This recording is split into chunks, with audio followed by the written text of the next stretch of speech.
Hi friends, welcome to Sri story time. நம்ம இன்னைக்கு தாத்தாவின் கதை பையோட பகுதி 3 தான் பார்க்க போகிறோம். தாத்தா கதையை சொல்லி முடிச்சு கொஞ்ச நேரத்துலேயே ஃப்ளைட் கிளம்ப போதுன்னு அனௌன்ஸ் பண்ணாங்க. அவங்க எல்லாரும் கொஞ்ச நேரத்துலேயே பாட்னா நகர் ஏர்போர்ட்டுக்கு போயிட்டாங்க.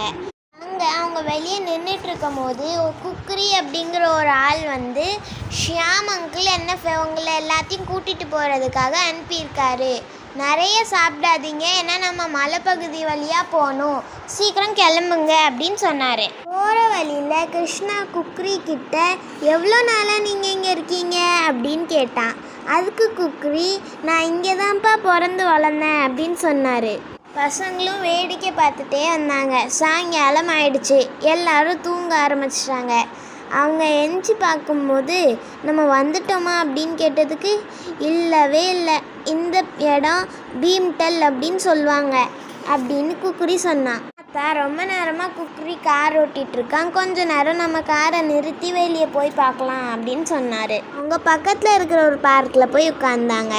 அப்போ ஆச்சி குக்ரி கிட்ட இந்த பிளேஸு எதுக்கு பீம்டல் அப்படின்னு சொல்கிறாங்க அப்படின்னு கேட்டாங்க. பாண்டவர்கள் வனவாசத்தில் இருக்கும் போது பீமர் தான் இந்த லேக்கை உருவாக்குனதாகவும் இங்கே ஒரு கோவிலை கட்டினதாகவும் எல்லாரும் பேசிக்கிறாங்க அப்படின்னு குக்ரி சொன்னார். இப்போ ஆச்சி பசங்க எல்லாத்துக்கும் ஒரு சிப்ஸு கொடுத்தாங்க. அதை சாப்பிட்டுட்டு எல்லாரும் அதை வெளியே துப்பிட்டாங்க. என்னது இது இவ்வளோ கசக்குது அப்படின்னு. இது பாவக்காய் சிப்ஸு, இதை நான் இந்த ஷேப்புக்கு எடுத்துகிட்டு வர்றதுக்கு எவ்வளோ கஷ்டப்பட்டேன் தெரியுமா அப்படின்னு ஆச்சி சொன்னாங்க. அப்போ பசங்க, ஏன் இதை அப்போ சாப்பிட்றீங்க, இதை பண்ணாமலே இருக்கலாமே அப்படின்னு சொன்னாங்க. தான் எல்லாருக்கும் கொஞ்சம் தண்ணி கொடுத்துட்டு, ஏன்னா அது உடம்புக்கு ரொம்ப நல்லது அப்படின்னு சொன்னார். அடுத்து அவங்க எங்கெல்லாம் போகிறாங்கன்னு பார்க்குறதுக்கு ஆவலோட காத்துட்ருப்பீங்கன்னு எதிர்பார்க்குறேன். நன்றி. தூக்கம் உங்கள் கண்களை தழுவட்டும்.